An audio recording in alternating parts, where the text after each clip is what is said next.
Voilà, chers amis, je vais commencer par poser une question. Qui est baptisé? Vous allez regretter d'avoir levé la main. Deuxième question. Qui est saint?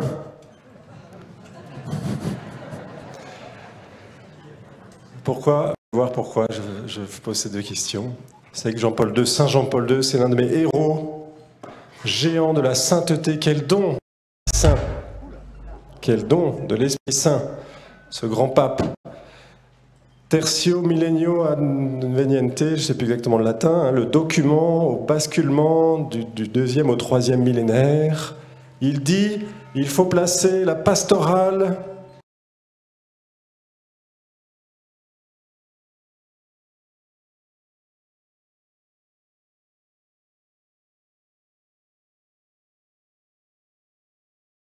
même s'il faut peut-être faire quelques réunions, mais ce n'est pas ça qui va réformer l'Église, c'est la sainteté. Toujours dans ce même document du pape Jean-Paul II, il dit « Si le baptême fait vraiment entrer dans la sainteté de Dieu, au moyen de l'insertion dans le Christ et de l'inhabitation de son esprit, ce serait un contresens de se contenter d'une vie médiocre, vécue sous le signe d'une éthique minimaliste et d'une religiosité superficielle. » Écoutez bien cette phrase. Demander à un catéchumène « Veux-tu recevoir le baptême ?» signifie lui demander en même temps « Veux-tu devenir un saint ?» Cela veut dire mettre sur la route le caractère radical du discours sur la montagne, Jésus, « Soyez parfaits comme votre Père céleste est parfait ».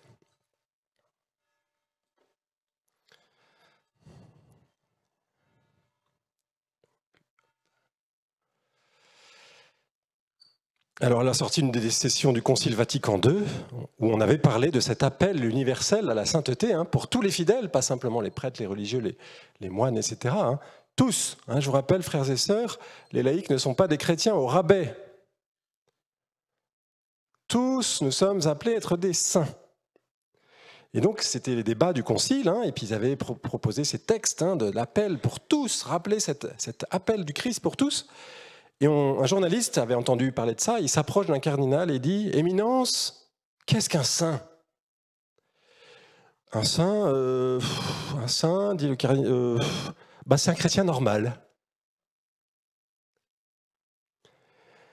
Alors qu'est-ce que c'est que cette sainteté? Parce qu'on a vu dans le parcours du thème de l'unité que l'être humain, merveille de la création de Dieu, chef-d'œuvre, image, ressemblance, a été blessé, abîmé, a perdu son unité intérieure, son harmonie par le drame du péché.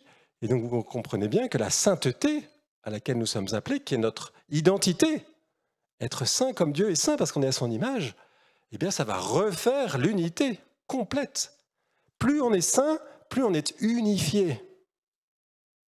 Plus on est pécheur, plus on est morcelé. Donc c'est notre vie chrétienne prise très très au sérieux qui va nous amener l'unité que nous cherchons. Cette unité intérieure. Unité parce que un avec le Christ, un avec Dieu, unité en nous-mêmes et unité avec le prochain. Alors qu'est-ce que la sainteté ? J'ai la grâce de faire le catéchisme aux enfants dans les aumôneries et les écoles. C'est une merveille, les enfants, quel cadeau. Et puis je parlais de la sainteté, etc. J'étais avec les CM2, et puis il y a un petit Léo qui lève la main. « Et toi, est-ce que tu es saint, Père Jérôme ?» Pas le temps de bouger une lèvre, la maîtresse qui dit « Bah non, tu vois bien, laissez-moi répondre, quand même. Bon, petite humiliation. Merci, madame la maîtresse. Elle a raison, j'y suis pas encore. Bon, c'est quoi la sainteté ? C'est pas des choses extraordinaires. C'est pas des choses extraordinaires. Oui, certains saints font des choses extraordinaires. Mais la sainteté, c'est pas ça. Benoît XVI. La sainteté, la plénitude de la vie chrétienne ne consiste pas à accomplir des entreprises extraordinaires, mais à s'unir au Christ, à vivre ses mystères, à faire nôtre ses attitudes, ses pensées, ses comportements.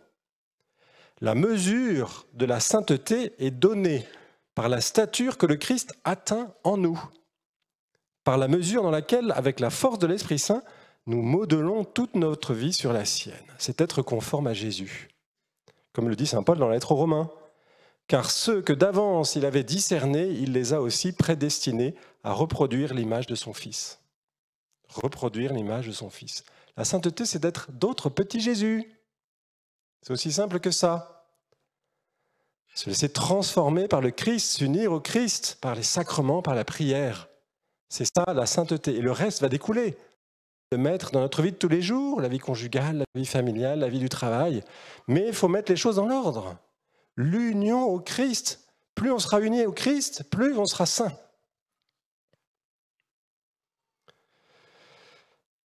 Donc, ce n'est pas les choses extraordinaires. Hein. C'est dans le quotidien, dans les petits riens de tous les jours, que l'on devient saint, sans entreprise éclatante que tout le monde voit. Parce que là, il peut y avoir l'orgueil qui arrive. Hein? Des petites choses, disait Mère Teresa, avec beaucoup d'amour. C'est la quantité d'amour dans ce qu'on fait. Vous faites la cuisine, vous faites le ménage, vous rangez une chambre, vous allez bosser, faire une réunion. Beaucoup d'amour. Petites choses, beaucoup d'amour. Et donc la sainteté, c'est aussi de s'accepter tel que nous sommes. De ne pas vouloir être un autre saint que Dieu veut que nous soyons. Cette sainteté est unique car nous sommes uniques. Il ne faut pas se comparer. Ça, c'est le drame de tous. Hein. On se compare. Les pères du désert disaient, si tu compares aux autres, tu es déjà tombé de la contemplation. Tu n'es plus avec le bon Dieu. Sa propre sainteté, on est unique. Il va y avoir une lumière au ciel qui sera unique, ça sera la mienne. Et chacun d'entre vous aussi, il y aura une lumière unique que les autres saints n'auront pas. Donc il ne faut pas aller chercher à être un autre saint que ce que le Seigneur veut que nous soyons. Témoignage perso. J'ai eu cette grâce de la conversion, si vous étiez là au témoignage. Ça a changé complètement ma vie. Je suis tombé amoureux du Seigneur, je lui ai donné ma vie. Et je voulais être franciscain. J'ai été séduit par la figure de saint François et aussi par la figure de saint Padre Pio, un géant aussi de la sainteté, et je voulais être comme lui. Ouais, petite ambition, hein. Et donc je suis rentré dans une communauté de franciscains, les franciscains dans le Bronx, vous avez peut-être entendu parler de cette communauté-là, à New York. Donc j'étais moine pendant quelques temps, et j'avais demandé, et ils avaient accepté, reçu le nom de frère Marie Pio. Hein, j'avais la bille, j'avais les cheveux rasés, j'avais les grosses barbes. J'étais dans le Bronx et je m'occupais des pauvres. Et au bout de quelques mois, quelques années, j'ai vu que je n'avais pas les stigmates. J'ai dit, bon, peut-être que c'est pas ça en fait. Hein. Peut-être pas, il ne faut pas que je voyais de Padre Pio. Saint moi. Saint moi. Le roi Baudouin, le roi de Belgique, qui est mort en odeur de sainteté. Je ne sais même pas s'il n'avait pas été béatifié ou vénérable, je ne sais plus. Seigneur, dit-il, je fais souvent des rêves qui sont totalement à côté de la plaque. Je pense trop souvent à la mission que tu m'as confiée et pour laquelle je suis né. J'oublie trop souvent que j'existe avant toute autre chose pour toi, pour t'adorer, pour te contempler, pour aimer tous ceux que tu mets sur ma route, pour les aimer comme toi tu les aimes avec ton amour. Jésus, s'il te plaît, aide-moi à garder le cap, toujours et à chaque instant, sur toi. Ô mon Dieu, pardonne à l'insecte que je suis de vouloir être un beau cheval. Rends-moi humble, Seigneur Tout-Puissant, et heureux d'avoir été créé petit. Parce que chacun a sa vocation, c'est petit, c'est très bien, c'est saint. Dieu ne demande pas des choses extraordinaires. Faisons donc la volonté de Dieu dans notre vie, sainteté dans le quotidien, union au Christ, pas de choses extraordinaires. Pas d'élan mystique, si vous en avez, tant mieux. Allez voir un perspi quand même. Mais quotidien, les choses du concret. Les pieds sur terre, la tête dans le ciel, mais les pieds sur terre dans ma vie quotidienne. C'est là que le Seigneur nous attend. Hein. Vous savez, si vous allez faire l'adoration avec des extases, mais que vous ne vous occupez pas de votre famille derrière, vous avez une prière de damné. Dieu n'écoute pas votre prière. Il ne vous attend pas là. Vous n'êtes pas à l'endroit où il vous attend.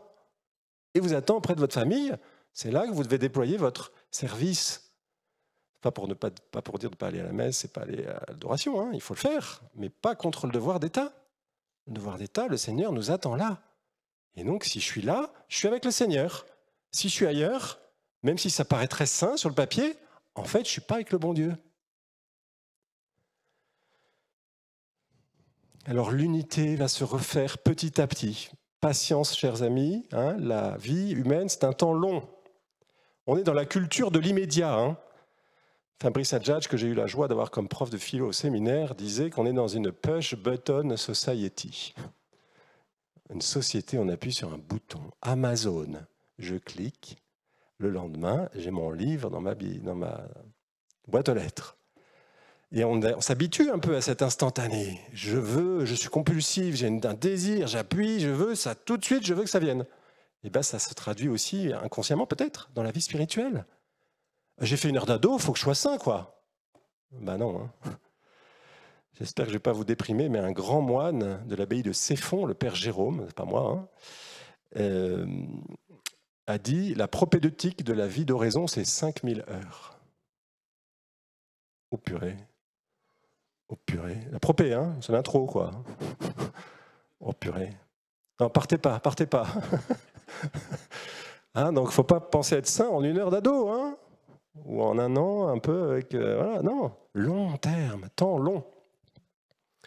Et donc, cette unité va se faire principalement par le sacrement, la prière, et je vais m'arrêter un peu plus sur l'Eucharistie, évidemment, hein, qui est le sacrement des sacrements. Vous savez qu'il n'est pas au même niveau que les autres. Hein.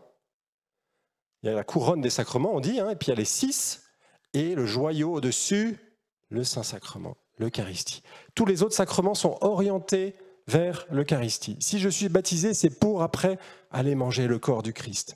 Si j'ai la confession, c'est pour retrouver l'état de grâce et de nouveau aller pouvoir manger le corps du Christ.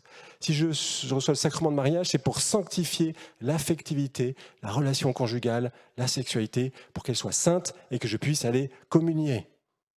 Si je reçois le viatique au moment de la mort, le dernier, c'est pour l'Eucharistie.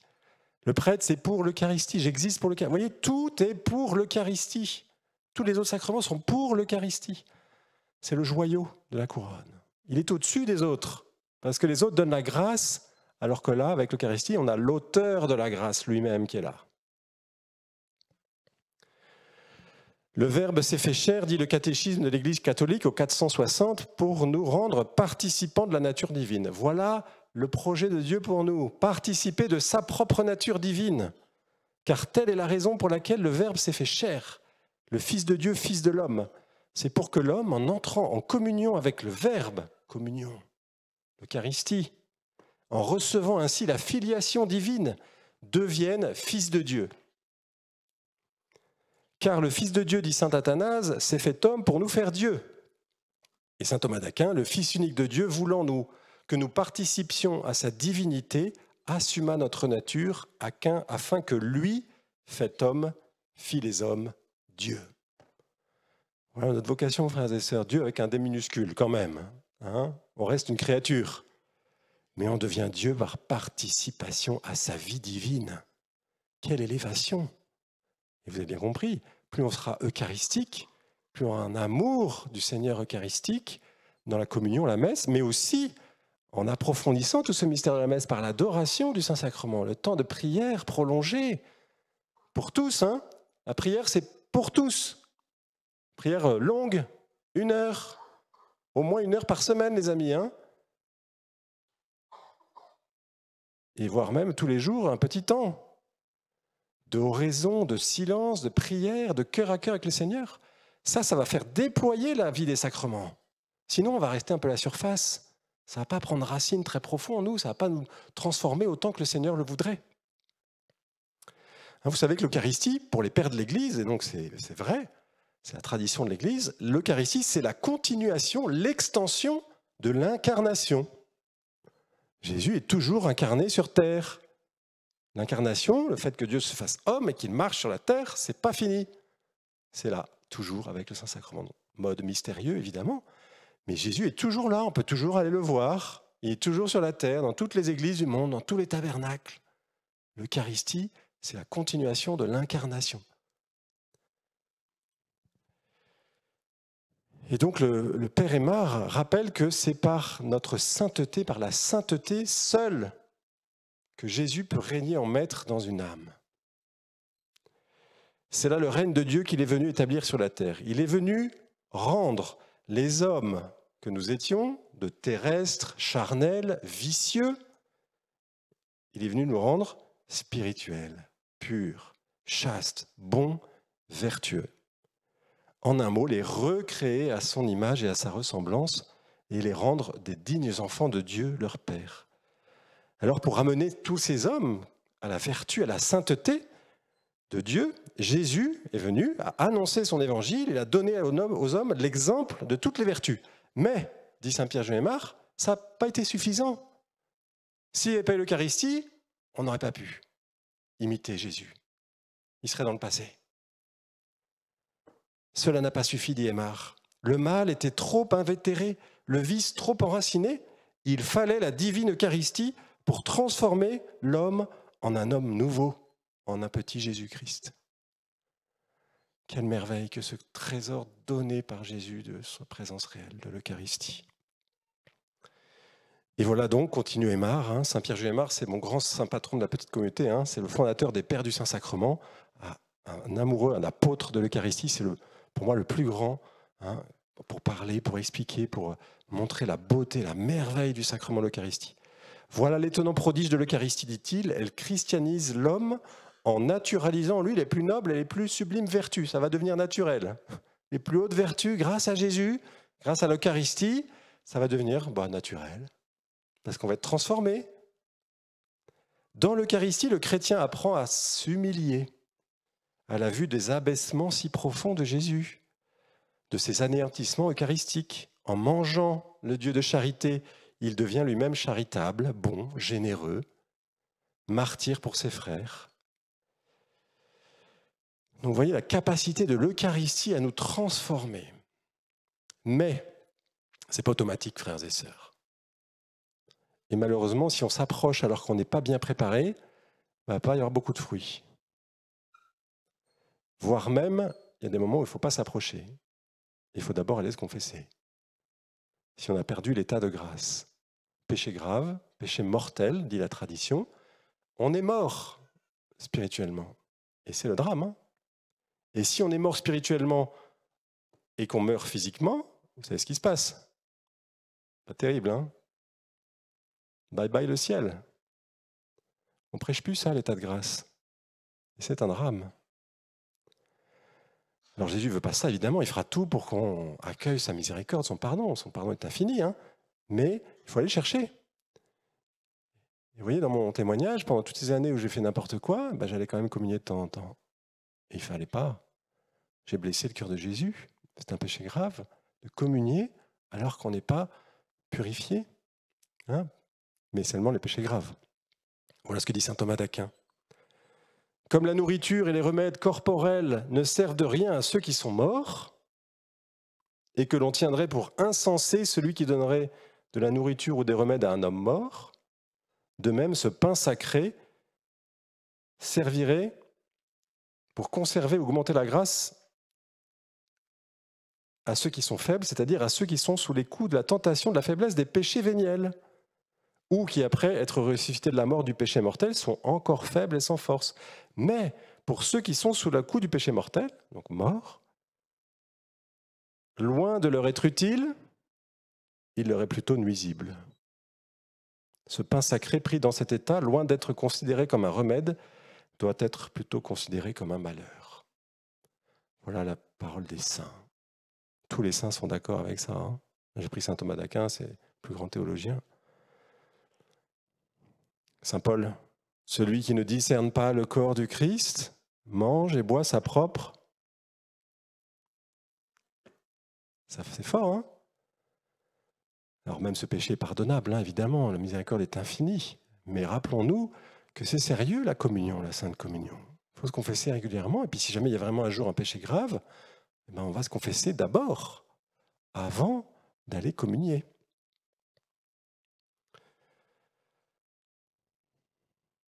Alors l'Eucharistie, ça va être le modèle de notre sainteté.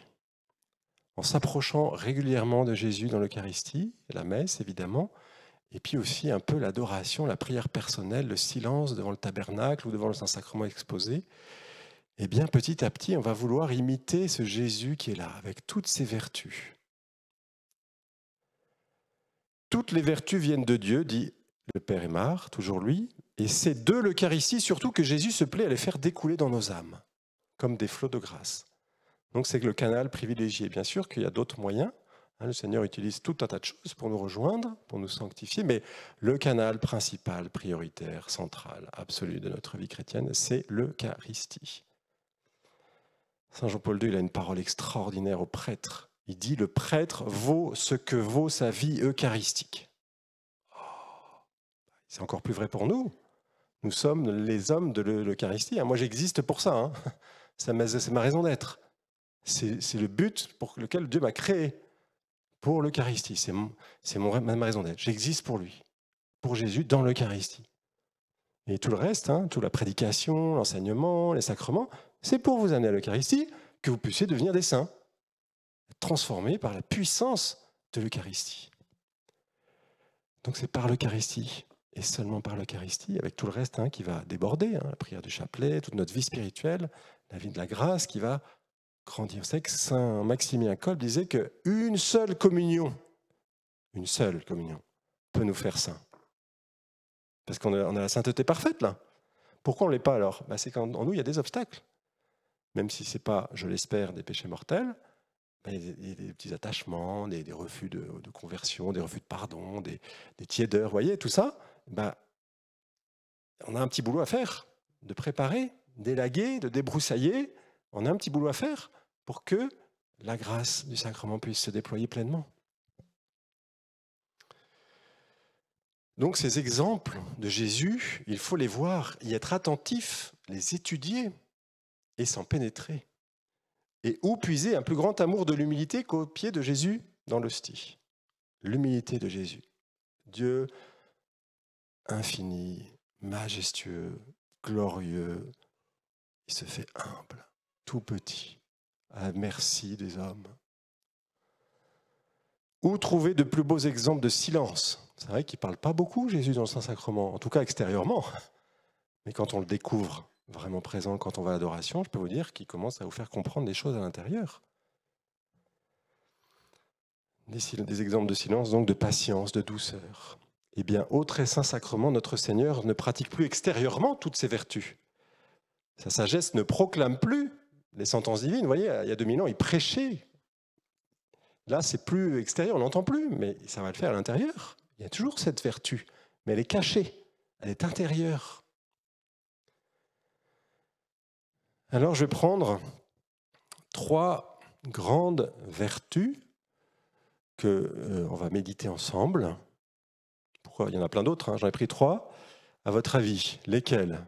Si vous faites le lien avec mon enseignement. Pauvreté, bravo. Chasteté, obéissance. On va méditer un peu ça. La pauvreté de Jésus, le modèle de la pauvreté au Saint-Sacrement. La chasteté de Jésus au Saint-Sacrement, la puissance de purification, de nous rendre purs, chastes par l'Eucharistie. Et l'obéissance de Jésus dans l'Eucharistie. Et pour nous, comment devenir comme lui, pauvre, chaste, obéissant ? Vous n'êtes pas moine, vous avez compris que ces 3 vœux, ces 3 choses sont les 3 vœux des moines. Vous avez compris, en fait. Les moines, ils font des vœux parce qu'ils ont compris la théologie, la vérité, qu'on a un désordre, le PSP, PlayStation portable. Il y a le désordre, même les moines, ils l'ont. Et eux, ils vont prendre le moyen radical, les vœux. Pauvreté totale, pas de possession, chasteté totale et obéissance. Mais vous êtes appelés à faire ça aussi, pas en termes de vœux, mais en termes d'esprit. D'esprit, les mariés ne doivent pas être luxurieux. On ne doit pas rechercher le pognon, l'enrichissement, le confort à outrance. On doit avoir un certain détachement, etc. On doit obéir aussi, apprendre à obéir, à être docile, notamment à l'enseignement de l'Église. Vous voyez, on doit vivre de l'esprit des vœux. Même si vous ne prononcez pas le vœu, il y a un esprit à avoir, de sainteté. Alors, la pauvreté d'abord. Je cite encore Saint-Pierre Julien Aymar, je le cite beaucoup, parce qu'il est merveilleux. Il y a 14 000 pages d'œuvres complètes. 14 000. J'en ai déjà lu 3 ou 4 000, mais ça ne se lit pas comme un roman, quoi. Vous voyez, ça se médite devant Saint-Sacrement. Donc ça prend du temps. Alors voilà, il réfléchit sur la pauvreté de Jésus qui va décliner dans sa naissance, etc. Et puis après, en finale, dans le Saint-Sacrement. L'esprit, la vertu, la vie de Jésus est un esprit, une vertu de pauvreté. Pauvreté absolue, perpétuelle. J'ai médité cette pauvreté. J'ai vu le Verbe incarné l'épousant à Bethléem. Et commençant par tout ce que la pauvreté a de plus humiliant, habitation avec des animaux. Les tables, la crèche, la paille, le froid, la nuit, hors de toute habitation, de tout secours. Quelle pauvreté! Mais pour être plus pauvre encore, le Verbe incarné naît pendant un voyage, rejeté de tous à cause de la pauvreté de ses parents. Puis il va passer sa première enfance en Égypte, à l'étranger. Là, ses parents seront encore plus pauvres, plus délaissés. Enfin, il revient à Nazareth. Il reste 30 ans dans l'exercice de la pauvreté. En tout ce qu'il faisait, il cherchait, pour lui, c'était toujours à avoir moins et le plus pauvre.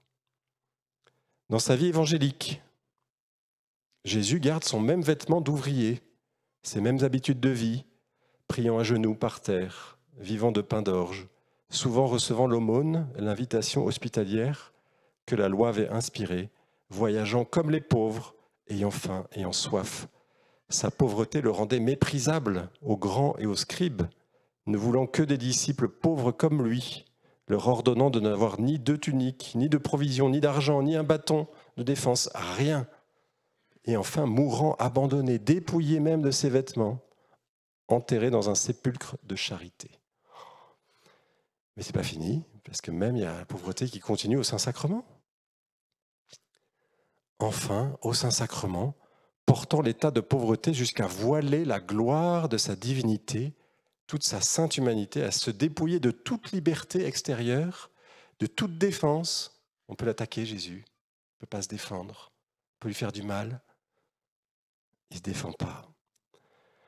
Donc, privé de tout mouvement, de toute défense, de toute propriété, de tout acte extérieur, il est là, comme dans les entrailles de sa Sainte Mère, enveloppé des saintes espèces, à la merci et à la charité des hommes pour lui donner la matière de son Créateur, les objets nécessaires au culte. Vous voyez, il dépend de tout, il a besoin de nous. Pour qu'il y ait la messe, il a besoin de nous, qu'on lui donne la matière, le pain, et une dépendance, une pauvreté totale de Jésus, jusque dans son sacrement d'amour. Alors on doit limiter un peu. Alors bien sûr, vous n'êtes pas appelés à vivre des pauvres comme des franciscains. Je vous rappelle que saint François de Sales, le grand maître de l'équilibre, de la justesse, de la mesure, il dit que ce serait complètement stupide qu'un couple marié avec des enfants veuille être pauvre comme un franciscain. Chaque vocation a ses grâces propres. Donc ce serait une faute même que des parents veuillent être pauvres comme des franciscains. Il dit que ce serait complètement idiot et stupide qu'un évêque veuille être en silence tout le temps comme un chartreux. Vous voyez, chaque vocation a ses grâces. Donc vous n'êtes pas appelés à être pauvre comme saint François d'Assise. Mais vous devez aussi faire un chemin, sans doute quand même, de détachement et d'une certaine purification par rapport au bien matériel. Vous voyez, un esprit de détachement. Bien sûr que les possessions sont bonnes. Pour une famille, il faut avoir une maison, une voiture, il faut pouvoir payer des écoles, bien sûr. On gagne sa vie, c'est très bien. Mais attention, le piège, parce que le PSP, le P, il y a une pente glissante. Et si on ne fait pas gaffe, on va s'attacher aux choses, même si on n'a pas beaucoup forcément. Vous voyez, la pauvreté, ce n'est pas simplement une quantité de possession, c'est surtout le cœur. Comment est mon cœur par rapport à ce que je possède? Est-ce que je suis libre? Est-ce que je suis détaché? Ou est-ce que ça m'angoisse, ça m'inquiète au point que j'ai plus trop confiance en Dieu, quoi. Donc on est appelé à avoir un détachement, vraiment, une certaine simplicité de vie aussi, avec ce qui est nécessaire pour la vie, bien sûr, des enfants qui soient habillés, qui puissent aller à l'école, qui puissent être nourris, évidemment, tout ça. Mais après, attention. Vous savez, quand j'étais chez les franciscains, j'ai trouvé ça très beau, parce que ça arrive même chez les religieux, de petit à petit de se laisser avoir par le P. Et on reste humain. Et alors, ils avaient inventé, je trouve ça génial, tous les trimestres, donc tous les 3 mois, réunion de la maison, poverty check. Et on fait le tour de la maison et on dit non, mais ça, non, on n'a pas besoin, parce qu'il y a des gens qui donnent.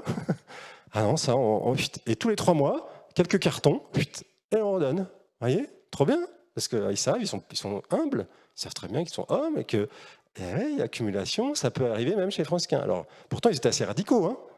On dormait par terre, il n'y avait pas de lit. À la dure, j'ai eu mal au dos. J'avoue. Mais Dieu donne la grâce. Hein. S'il appelle, il donne la grâce. Hein, donc détachement. Jésus est pauvre. Je dois avoir un détachement par rapport au bien matériel. Hein.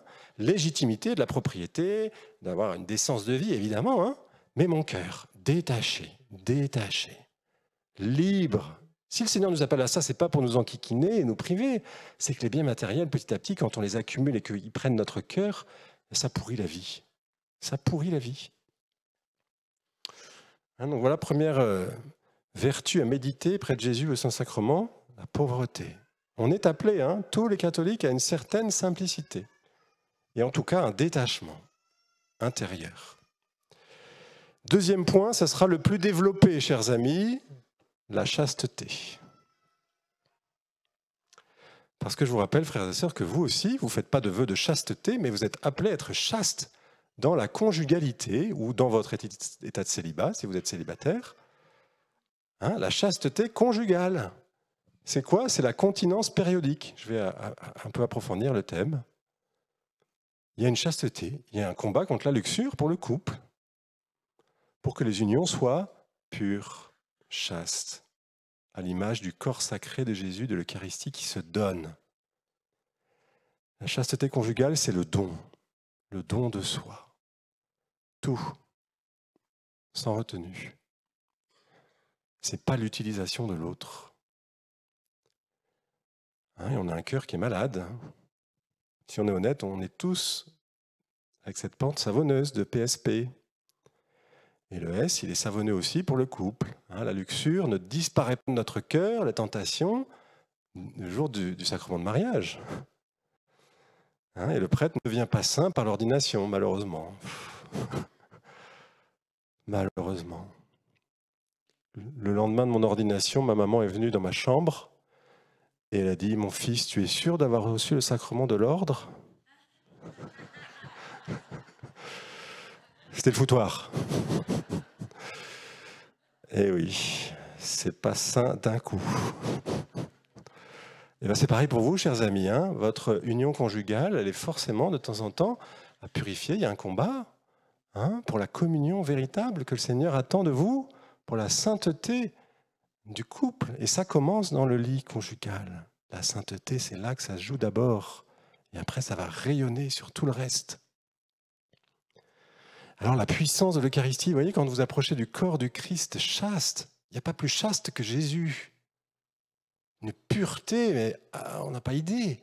On s'approche, et ben on va être chastifié. Je ne sais pas si ça existe en français, mais il va nous rendre petit à petit chastes. Il va purifier notre regard. Les mouvements déréglés, petit à petit, je vous le confirme, parce que moi, ils étaient très forts. Hein, et puis j'y allais bien. Petit à petit. Et ça change. Je ne peux plus regarder les choses moches. Vous voyez, mes images, mes idées, ça ne veut pas dire que ça disparaît complètement. Il y a toujours un combat. Il peut y avoir des chutes, mais ça change tout. Et seule la puissance de Dieu peut le faire, frères et sœurs. Vous voulez être chaste tout seul avec votre effort de volonté? Échec assuré. La grâce est absolument nécessaire. Toujours Aymar. C'est l'Eucharistie qui donne ce vin délicieux qui rend promptement pur et vierge les âmes qui jusque-là étaient esclaves de la concupiscence, de la luxure. Et c'est ce pain d'effort, ce froment des élus qui donne à l'enfant la vertu de l'âge mûr, aux jeunes soldats chrétiens la victoire, aux confesseurs le triomphe du martyr. Le monde impie, sensuel, incrédule ne croit pas à la chasteté chrétienne. Pourquoi ? Parce qu'il ne croit pas à la divinité de l'Eucharistie. Sans l'Eucharistie, c'est impossible. Donc si on n'a pas la foi, eh ben c'est normal que les païens, les athées, ne croient pas que ce soit possible. Quand les gens, et les jeunes, quand je fais les enseignements dans les lycées, ils n'y croient pas. C'est pas possible, mon père, de vivre tout seul, de ne pas avoir de vie sexuelle. C'est pas possible. En un sens, ils ont raison.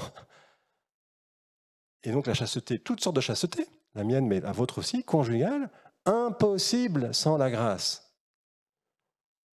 Impossible. Les 10 commandements sans la grâce, impossible.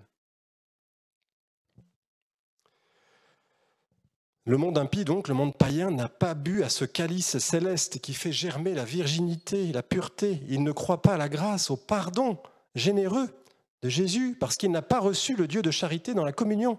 Le monde croit que le fidèle catholique est triste et malheureux. Parce que vous savez, de l'extérieur, oh là là, vous êtes coinsos dans ce domaine, vous ne devez pas être très heureux. C'est l'inverse. Donc le monde croit que le fidèle est triste et malheureux. Ah, s'il savait la paix immense, la joie céleste, la consolation divine, le bonheur qui accompagne, qui suit la Sainte Communion. S'il savait combien Jésus-Christ est bon, suave au banquet eucharistique, le monde laisserait tous les plaisirs, vides et trompeurs, il mépriserait toute cette fausse gloire et viendrait demander à Jésus Eucharistie, cette eau vive, ce pain du ciel qui préserve de la mort éternelle. Quelle merveille!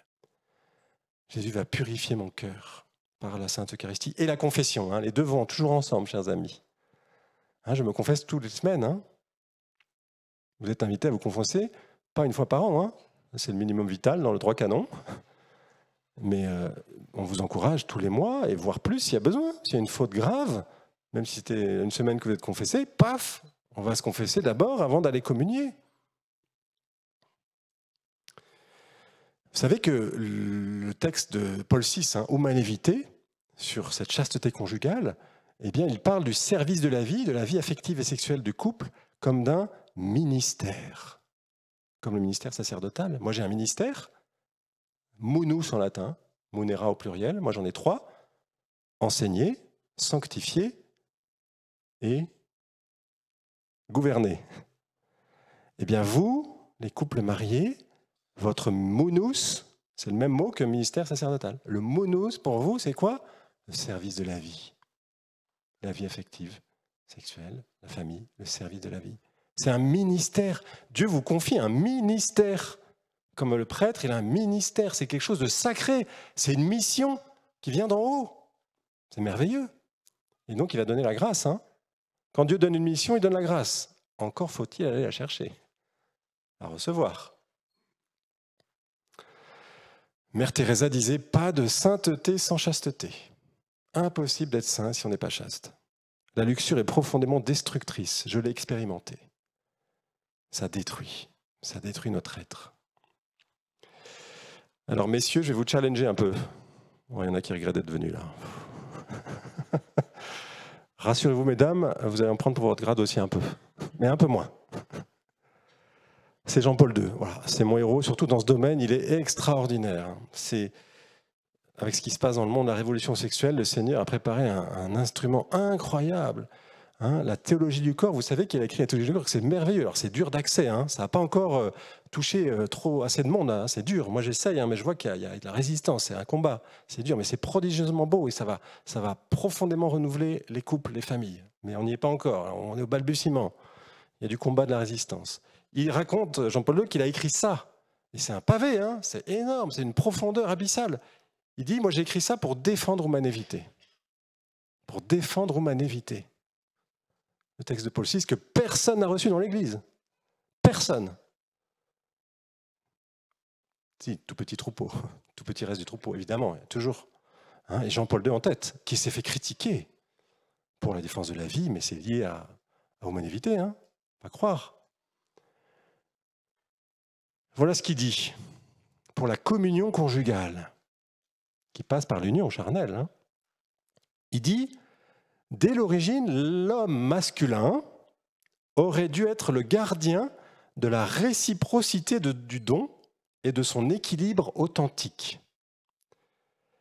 L'analyse des textes de la Genèse, c'est à partir de la Genèse qui fait ça, révèle la responsabilité de l'homme dans l'accueil de la féminité comme don.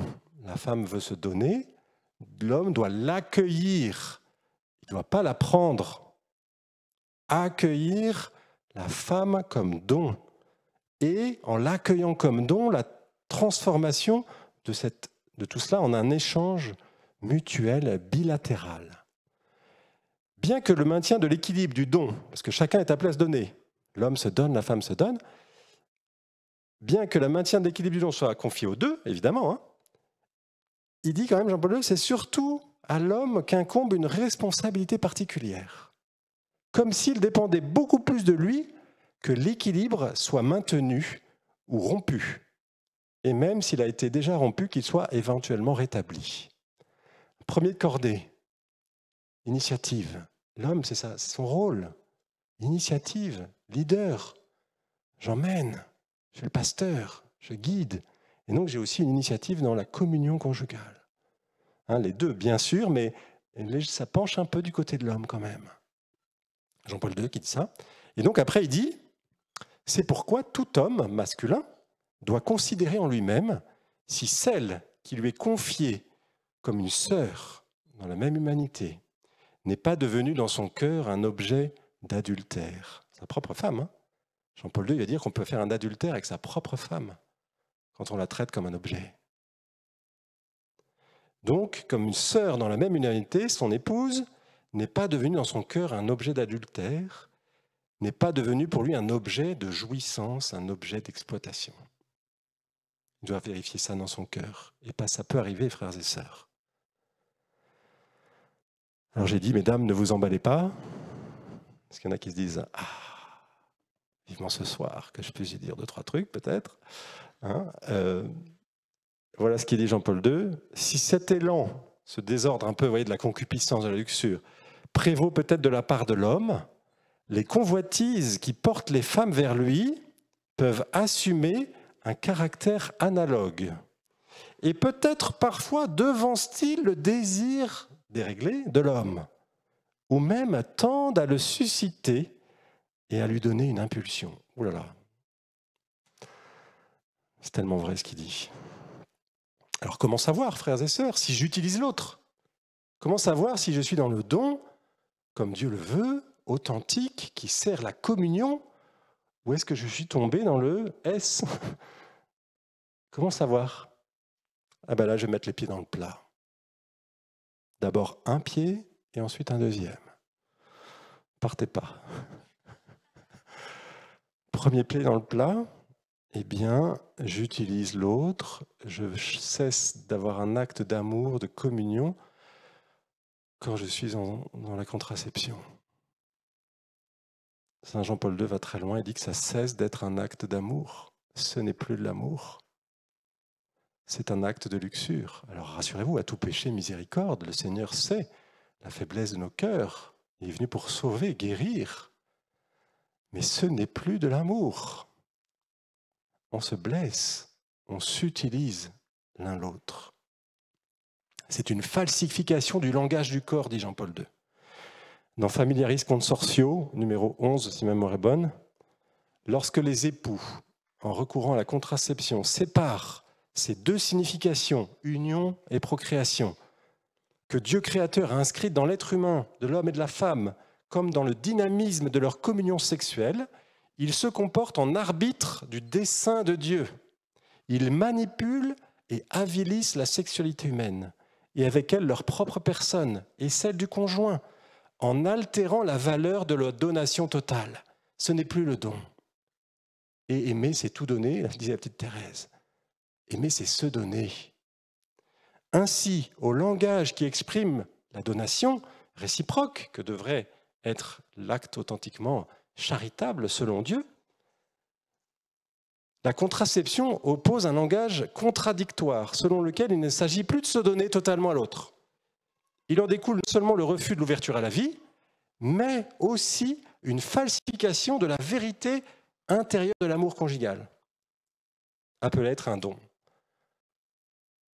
Parce que Dieu a uni les deux, union et procréation. On ne peut pas les séparer. C'est ontologiquement uni, ce n'est pas moralement uni, c'est ontologiquement uni, métaphysiquement, anthropologiquement. C'est unitivement procréatif ou procréativement unitif. Et donc si on touche à l'un, on touche à l'autre.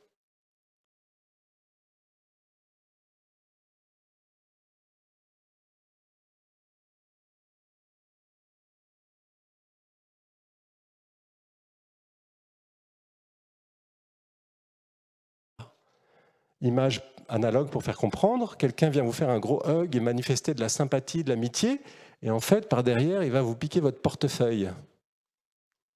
L'acte, vous voyez, apparaît comme un acte charitable, mais en fait, l'intention pervertit tout. c'est plus de l'amour. Donc, première raison pourquoi l'Église, depuis toujours, enseigne ça, et malheureusement, ce n'est pas reçu. Hein. Je sais que peut-être je mets la pied dans la fourmilière, hein, mais c'est mon boulot. Le Seigneur me demandera compte de ce que j'ai fait de mon sacerdoce et de l'enseignement de la vérité. Je vais être jugé, hein, et on ne va pas automatiquement au ciel non plus, nous. Hein. Mais aujourd'hui, on pense tous comme Michel Polnareff. On ira tous. Ben non. Donc, premier élément, on blesse la personne, le conjoint, on manque à sa dignité et on se laisse entraîner par la luxure. Mais ce n'est pas que le conjoint qui est touché, c'est aussi Dieu directement. Pourquoi? Toujours Jean-Paul II. Quelle merveille. Il a écrit tellement, mais c'est prodigieux. Voilà ce qu'il dit. À l'origine de toute personne humaine, il y a un acte créateur de Dieu. Aucun homme ne vient à l'existence par hasard. Il est toujours l'objet de l'amour créateur de Dieu, avant l'amour des époux. De cette vérité fondamentale de la foi, il découle que la capacité de procréation inscrite dans la sexualité humaine est, dans sa vérité la plus profonde, une coopération avec la puissance créatrice de Dieu. Vous n'êtes pas au centre, c'est Dieu qui est au centre. Procréation. Création avec. Mais le créateur principal, c'est pas nous. C'est le bon Dieu. Vous savez que vous ne créez pas l'âme, hein, quand vous avez un petit enfant qui arrive, vous donnez le corps, mais pas l'âme. Elle ne vient pas du tout de vous, l'âme. Hein. C'est une création ex nihilo de Dieu, et il infuse l'âme immédiatement, ça veut dire sans médiation. Lui directement, il est là. Il est là. On ne peut pas le revoir promener. Il est là, c'est lui la source de tout. Il s'ensuit donc que l'homme et la femme ne sont pas les arbitres, les maîtres de cette même capacité procréatrice, parce qu'ils sont appelés par elle à participer à la décision créatrice de Dieu. Lorsque donc, par la contraception, les époux retirent à l'exercice de leur sexualité conjugale sa capacité potentielle de création, ils s'arrogent un pouvoir qui n'appartient qu'à Dieu seul, celui de décider en dernière instance de la venue à l'existence d'une personne humaine. Ils assument la qualification non pas de coopérateur de la puissance créatrice de Dieu, mais de dépositaire ultime de la source de la vie humaine. Et dans cette perspective, la contraception doit être jugée profondément et objectivement illégale. Elle ne peut jamais être justifiée. Penser ou dire le contraire, c'est équivaut à soutenir que dans la vie humaine peuvent se présenter des situations dans lesquelles il est licite de ne pas reconnaître Dieu comme Dieu. Alors, certains disent, mais mon père, ça c'est un bel idéal, mais vous n'êtes pas sur la terre, là, c'est trop dur. Ben, Jean-Paul II, il répond à toutes ces objections. Oui, c'est dur, hein. La chasteté, c'est dur pour tout le monde, c'est dur aussi pour les couples. Et c'est pas grave, il y a la miséricorde. Hein. C'est vrai que c'est ultra exigeant. Hein. C'est une conversion qui est demandée par le Seigneur, une vraie conversion. C'est un appel. C'est dur, il y a du renoncement, il y a la croix. Mais on ne va pas au ciel sans passer par la croix. Hein. Il y a un renoncement, on sait que c'est dur, mais la miséricorde est mise encore plus haut que l'exigence. Le Seigneur, il sait bien qu'on est faible et qu'on peut tomber. Hein, donc, n'ayons jamais peur d'aller chercher la miséricorde. Hein. Le Seigneur la donnera toujours, sincèrement, si on regrette et qu'on essaye de vivre ce que lui veut qu'on vive. Parce qu'en fait, il nous a sauvés, Jésus. Hein, et il a fait une œuvre de rédemption. Il est capable de nous libérer de la concupiscence, de la luxure. C'est un long chemin hein, de conversion, mais il peut le faire. Il est capable. Voilà encore ce que dit Jean-Paul II. Ce serait une erreur très grave de conclure, parce que c'est vrai que c'est exigeant, hein, que la norme enseignée par l'Église est en elle-même seulement un idéal, qui doit être ensuite adapté, proportionné, comme on dit, aux possibilités concrètes de l'homme. Mais quelles sont les possibilités concrètes de l'homme? De quel homme parle-t-on, dit Jean-Paul II? De l'homme qui est dominé par la concupiscence, par la luxure, ou de l'homme sauvé par le Christ? Parce qu'il s'agit de cela, de la réalité de la rédemption du Christ. Le Christ nous a sauvés. Il nous a donné la possibilité de réaliser l'entière vérité de notre être. Il a libéré notre liberté de la domination de la concupiscence. Dieu a fait quelque chose. mais on doit combattre aussi. Et ça, souvent, on n'a pas trop envie. On refuse ce combat, cette mortification, ce renoncement à ces désirs désordonnés, à ces pulsions désordonnées. Et pourtant, le Seigneur nous y appelle, frères et sœurs. Et il donnera la grâce. Si vous avez la bonne volonté, il donnera la grâce. Alors, deuxième pied dans le plat, c'est un péché qui nécessite la confession pour aller communier. C'est un péché mortel. J'ai refait toute l'histoire du dogme là-dessus, la tradition. Unanime. C'est un péché grave. Il faut se confesser pour pouvoir communier, sinon on n'est pas en état de grâce. Et on mange sa condamnation, comme disait saint Paul. Je sais qu'il n'y a jamais personne qui dit ça, enfin je crois. Je me sens souvent seul. Non, j'ai Jean-Paul II avec moi, alors je suis tranquille. Je suis tranquille. Mais c'est pour le bien, je vous rappelle, frères et sœurs. Ce que le Seigneur nous demande, ce n'est pas pour nous empêcher de tourner en rond et empêcher qu'on soit heureux, c'est pour notre bien. C'est pour le plein déploiement de notre humanité, pour notre sainteté. Alors certains disent, oui, mais moi je ne savais pas, il y en a plein qui ne savent pas, donc ça ne peut pas être un péché mortel. Il y a du vrai là-dedans. Je vous rappelle que pour qu'il y ait péché mortel, il faut qu'il y ait la matière grave, là nous l'avons, mais il faut qu'on sache que c'est grave et qu'on le décide quand même. Alors vous allez me dire, oui, parfois ça peut arriver ça, mais je voudrais mesurer ça, contrebalancer ça aussi un peu, avec un beau texte de Ratzinger, Benoît XVI, sur le mystère de la conscience. Parce qu'on va dire, ah ben ils ne savaient pas, donc il n'y a pas de péché. Ils sont justifiés. Ça peut arriver. Ignorance invincible, on appelle ça. Une ignorance que j'ai fait de mon mieux pour savoir. Ah oui, il faut faire quand même son mieux pour savoir. Mais je ne savais pas. Je n'ai pas rencontré de prêtre, on ne m'a pas expliqué, ou même des mauvais prêtres m'ont dit le contraire. Pendant toutes ces années, jamais entendu le discours. Donc peut-être que je suis dans cette erreur invincible. Et là, je suis excusé. Ça ne veut pas dire que c'était bien. Il faut que je change. Mais ma culpabilité est peut-être diminuée, voire absente. Mais, voilà ce que dit Ratzinger. Le fait subjectif d'être fermement convaincu, ainsi que l'absence de doute, de scrupule, qui en résulte, ne justifie pas l'homme. Le fait de ne plus voir sa faute, la conscience qui se tait dans des domaines si nombreux, sont des atteintes plus dangereuses à la santé de l'âme que la faute, du moins lorsque celle-ci est reconnue comme telle. Celui qui ne remarque plus qu'il y a péché mortel est tombé plus bas que celui qui reconnaît l'infamie de son acte, car il est plus éloigné de la vérité et donc de la conversion. Et c'est la parabole du publicain et du pharisien. Le pharisien ne sait plus qu'il est aussi pécheur, qu'il a péché. Il est totalement en règle avec sa conscience. Mais ça ne le justifie pas. Rappelez-vous ce que dit Jésus. Il n'est pas justifié, c'est l'autre qui va être justifié, sauvé. Donc il est en règle avec sa conscience, mais ce mutisme de la conscience le rend impénétrable pour Dieu, alors que le cri de la conscience qui agite le publicain le rend disponible à la vérité et à l'amour.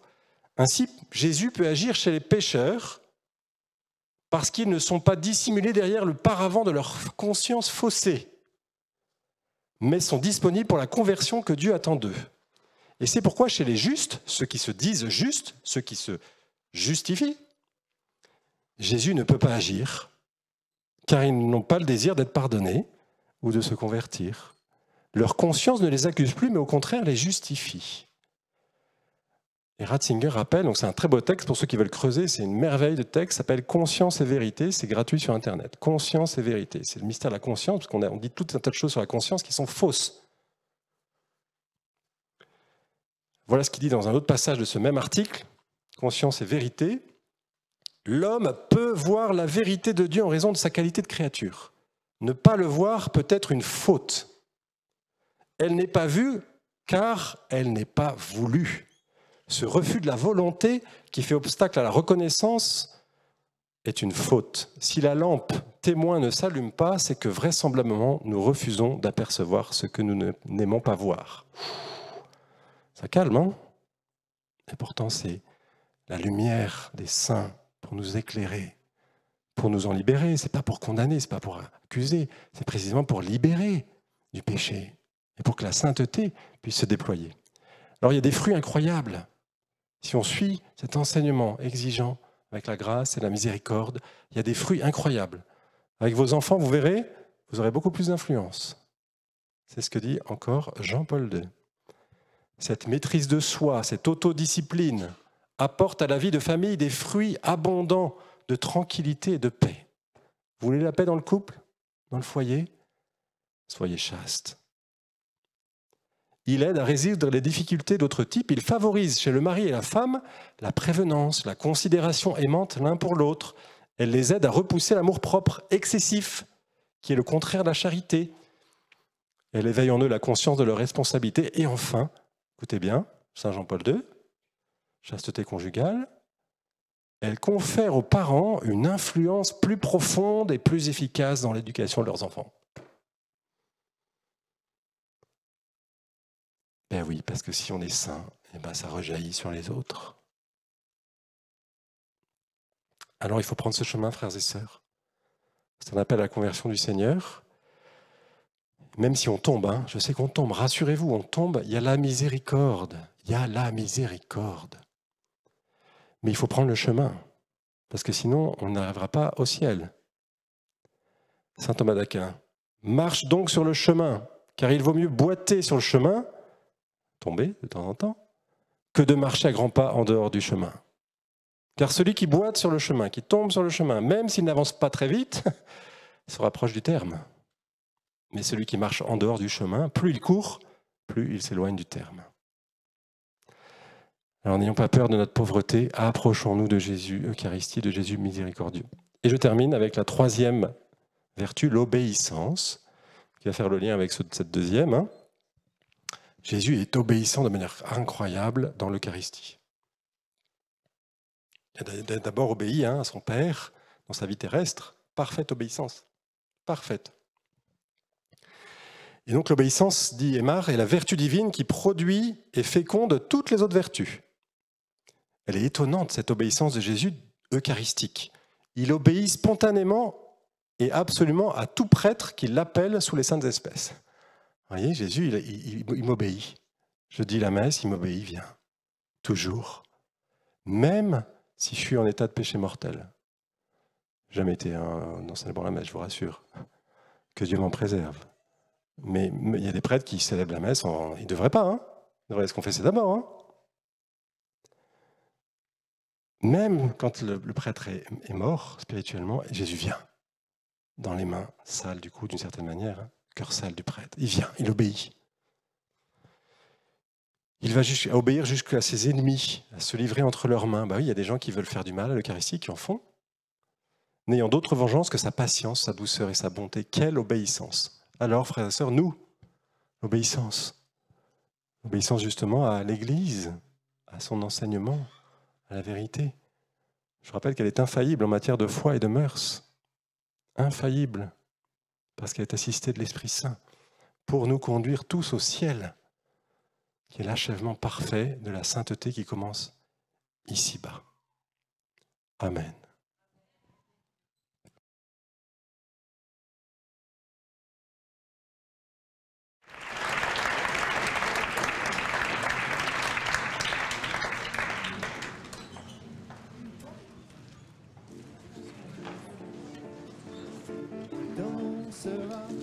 Et donc la messe à 11h15. Alléluia, alléluia, alléluia. Il danse.